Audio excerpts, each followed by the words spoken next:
গতকাল 10ই জুলাই রয়টারে বাংলাদেশের একাধিকবারের নির্বাচিত প্রধানমন্ত্রী শেখ হাসিনার সাক্ষাৎকারটি প্রকাশ হওয়ার পরে সামাজিক যোগাযোগ মাধ্যমে বিশেষ করে ব্যাপক আলোচনা হচ্ছে। কিন্তু রহস্যজনক নীরবতা দেখছি বাংলাদেশ সরকারের পক্ষ থেকে। বাংলাদেশ সরকারের পক্ষ থেকে কেউ এই সাক্ষাৎকারটা নিয়ে কোনো রকমের প্রতিক্রিয়া জানায়নি।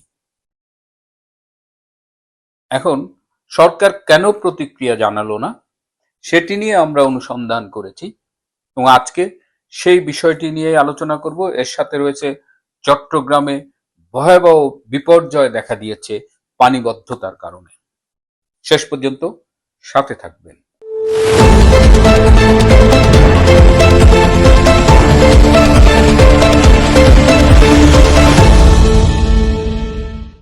আসসালামু আলাইকুম, আদাব এবং নমস্কার।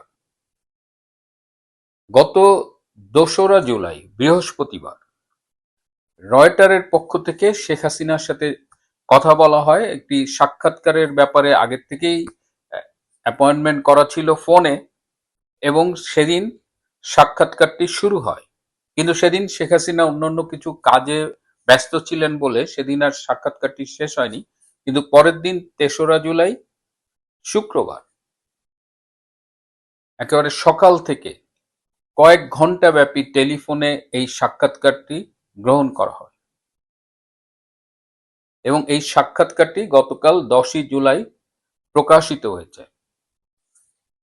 এই সাক্ষাৎকারটি গ্রহণের পরে 1 সপ্তাহ ধরে রয়টারের পক্ষ থেকে সরকারের গুরুত্বপূর্ণ ব্যক্তিদের প্রতিক্রিয়া পাওয়ার জন্য চেষ্টা করা হয়েছে। কার সাথে প্রতিক্রিয়া পাওয়ার জন্য চেষ্টা করা হয়নি? একেবারে সিনিয়র লিডার মির্জা ফখরুল আলমগীর থেকে শুরু করে রিজভী ভাই, অনেকের সাথেই রয়টার যোগাযোগ করেছে, কিন্তু কেউ এ ব্যাপারে কোনো কথা বলতে রাজি হয়নি। Reuters Pakistan, Reuters Assam, Reuters Tripura, তারা বাংলাদেশের স্বরাষ্ট্রমন্ত্রী সালাউদ্দিন আহমেদের সাথে যোগাযোগ করেছিল এই সাক্ষাৎকারের ব্যাপারে প্রতিক্রিয়া জানার জন্য। সালাউদ্দিন সাহেব অন্যান্য অনেক বিষয়ে কথা বলেছেন, কিন্তু এই বিষয়ে তিনি কোনো মন্তব্য করেননি। রয়টার ইউকে প্রধানমন্ত্রীর পররাষ্ট্র বিষয়ক উপদেষ্টা হুমায়ুন কবির সাহেবের সাথে যোগাযোগ করেছিল। হুমায়ুন কবির সাহেবও অনেক বিষয়ে কথা বলেছেন, কিন্তু শেখ হাসিনার এই সাক্ষাৎকার, দেশে ফেরা, এই বিষয় নিয়ে কোনো মন্তব্য করতে রাজি হননি। আমাদের সব বিষয়ে যিনি মন্তব্য করেন প্রধানমন্ত্রীর তথ্য উপদেষ্টা ডাক্তার জাহেদুর রহমান, তার সাথে রয়টার দিল্লি অফিস থেকে যোগাযোগ করা হয়েছিল। প্রথমে তিনি বলেছেন তিনি ভারতীয় মিডিয়ার সাথে কথা বলেন না। তখন তাকে মনে করিয়ে দেওয়া হয়েছে যে রয়টার্স ভারতীয় গণমাধ্যম বা ভারতীয় মিডিয়া নয়। তিনি অত্যন্ত পোলাইটলি তাদের সাথে কথা বলেছেন, খুবই ভদ্রভাবে।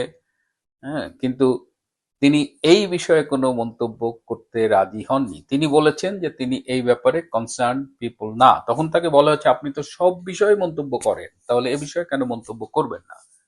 তিনি মন্তব্য করেননি এবং তিনি অফ দ্য রেকর্ড বলেছেন যে তিনি এ ব্যাপারে মন্তব্য করে কোনো বিতর্ক সৃষ্টি করতে চান না। এখন প্রশ্ন উঠেছে যে শেখ হাসিনা যখন ঘোষণা দিয়েছেন তিনি ডিসেম্বরে বাংলাদেশে ফিরবেন, তখন সরকারের কেন কোনো প্রতিক্রিয়া থাকবে না? তাহলে কিসের সরকার? সরকার কি ভয় পেয়েছেন? এই বিষয়টি নিয়েই কিন্তু এখন আলোচনা চলছে। কেন সরকার ভয় পাচ্ছেন? কেন সরকার তাদের প্রতিক্রিয়া জানাচ্ছেন না? শেখ হাসিনা তো খুব বোল্ডলি বলেছেন এবং পৃথিবীর 250টির বেশি গণমাধ্যমে এই সংবাদটি প্রকাশিত হয়েছে। সরকার কোনো রিয়াকশন দেননি, কিন্তু আবার সরকারের পক্ষ থেকে বলা হচ্ছে যে শেখ হাসিনার কোনো বক্তব্য, শেখ হাসিনার রিলেটেড কোনো সংবাদ, শেখ হাসিনার কোনো সাক্ষাৎকার সংক্রান্ত সংবাদ, এগুলো কোনো কিছু গণমাধ্যমে প্রচার করা যাবে না, আদালতের নিষেধাজ্ঞা আছে।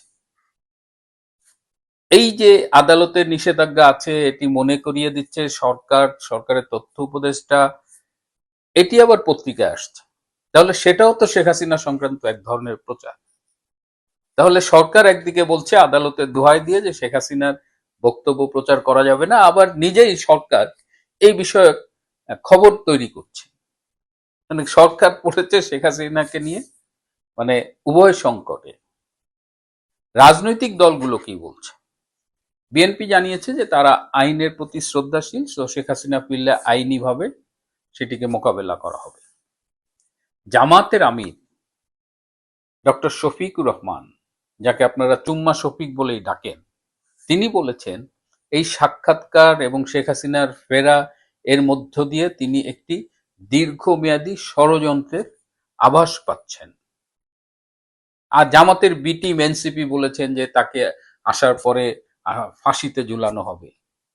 মানে চাল নাই কুত্তার বাগান না। আমার কি এনসিপি কে নিয়ে আমার কথা বলতেও বাধে, যে এত অল্প বয়সে এত নষ্ট হইতে পারে। এটা এনসিপির এইসব টোকাইদের না দেখলে আসলে বোঝা যেত না। যাই হোক, সরকার যে শেখ হাসিনার এক সাক্ষাৎকারে ভীষণভাবে ভয় পেয়েছে সেটা কিন্তু খুব ক্লিয়ার।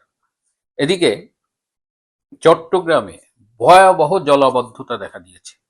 এমন পানি, এত পানি এর আগে নিকট অতীতে দেখা যায়নি। এবং এই সিটির এই যে ওয়াটার ম্যানেজমেন্ট ফেইলিওর সিটি কর্পোরেশনের চরমভাবে, এবং আওয়ামী লীগ কিন্তু অনেকখানি এগিয়ে নিয়ে আসছিল, তাদের কাজ প্রায় শেষের পথে ছিল, কিন্তু 2024-এর জুলাই আগস্টের রেজিম চেঞ্জের পরে সেই কাজ থেমে গেছে। এবং সেই কাজ থেমে তো গেছেই, বরং তার আরো অবনতি হয়েছে পরবর্তীতে যারা এই সিটির দায়িত্ব পালন করেছেন এবং এখন করছেন। কিন্তু এই যে চট্টগ্রামে এই ভয়াবহ জলাবদ্ধতা, মানবিক বিপর্যয়ের মুখোমুখি, এই খবর আপনি গণমাধ্যমে পাবেন না। কেন পাবেন না? ঢাকায় খোঁজ নিয়ে একটা অদ্ভুত ব্যাপার জানলাম। ঢাকায় প্রতিটা মিডিয়া হাউসে অ্যাকর্ডিং টু দ্য সাইজ 3 থেকে 12 জন বিএনপির মনোনীত সাংবাদিককে অ্যাসাইন করা আছে। তারা ঠিক সাংবাদিক বলবো নাকি বিএনপির দলীয় কর্মী বলবো? কারণ সবাই আবার সাংবাদিক না, কারো হয়তো কিছুটা হাতে খড়ি আছে, কেউ একদম ফ্রেশ, কিন্তু দলীয়। এই মিডিয়া হাউসের সাইজ অনুযায়ী এই নাম্বারটা 3 থেকে 12। এদের দায়িত্ব হলো যে এরা নিয়ন্ত্রণ করে যে পত্রিকায় কি যাবে কি যাবে না, টেলিভিশনে কি যাবে কি যাবে না। এবং এরা চট্টগ্রামের এই ভয়াবহ জলাবদ্ধতার খবরটা টোটালি গণমাধ্যম থেকে আউট করে দিয়েছে, গণমাধ্যমে এটি প্রকাশিত হতে দিচ্ছে না। আবার এই যে রয়টার নিয়ে সারা পৃথিবীতে যখন নিউজ হয়েছে, রয়টারের সংবাদ সাক্ষাৎকার নিয়ে, সেখানে আমি দেখলাম যে প্রথম আলো, ডেইলি স্টার এবং মানব জমিন, এই 3টি পত্রিকা রয়টারের এই সংবাদটি প্রকাশ করেছে সাথে শেখ হাসিনার বিকৃত ছবি দিয়ে।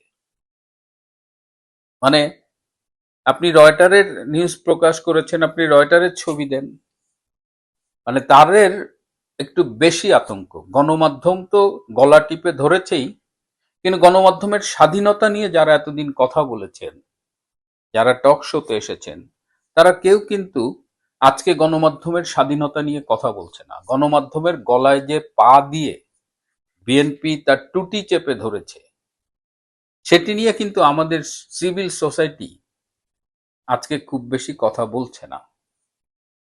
আজকে বাংলাদেশের এই যে মানবাধিকার বিপর্যয়, রাজনীতিহীনতা, সন্ত্রাসের বৃদ্ধি, প্রাকৃতিক বিপর্যয়, পাহাড়ের সন্ত্রাস, বাংলাদেশ মিয়ানমার সীমান্তে যে বোমাবাজির কি অবস্থা, এগুলো কিন্তু আপনি মিডিয়ায় পাবেন না।